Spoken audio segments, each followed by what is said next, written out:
Marjorie's, I'd like to sort of talk for a moment about Marjorie's technique as a writer of profiles specifically. She wrote very sharply observed and worded profiles, but she was not a hatchet artist.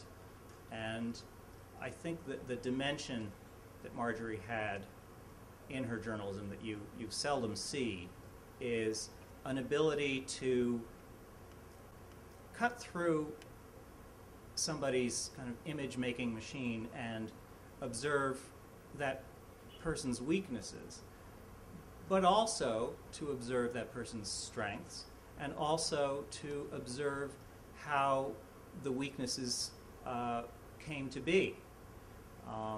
And I think the very best example of that is the profile she wrote of Barbara Bush.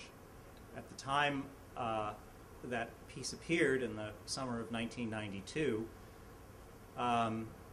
it was not widely known that Barbara Bush was a difficult woman.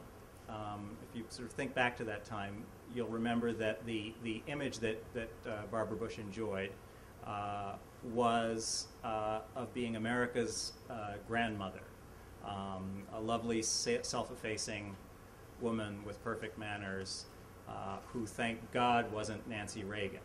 What Marjorie pointed out in her essay was that Barbara Bush was a difficult and somewhat angry woman. But then she takes a step back and looks at why this is so, and she looks at things that happened in Barbara Bush's life that made her angry. Most obviously, the death of her daughter at a young age, being married to someone who, as Marjorie puts it, thought nothing of inviting.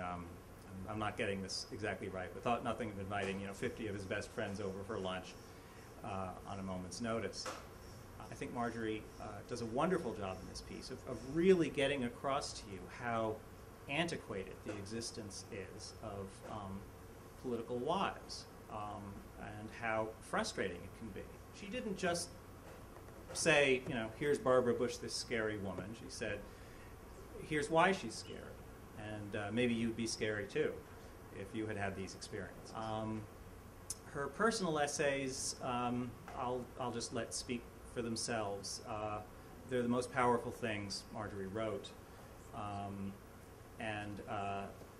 As you read the book, one thing you'll notice is that this is a book that starts out as kind of an anthropological look at Washington, D.C. and the people there. And as it progresses, it becomes, its focus narrows, and it becomes more about family issues and women's issues, and it becomes about Marjorie's own family, both her family of origin and the family she and I created. And then it narrows further and is really just about Marjorie and her illness and her coming to terms with mortality.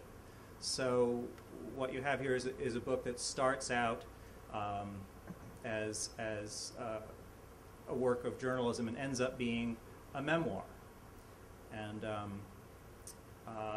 this is an entirely, well, not entirely, mainly accidental outcome that came about really from my putting the pieces in mostly chronological order. This really was the pattern of Marjorie's writing. It was the direction it took over the years. It became more personal, more intimate, and more focused on her own experiences.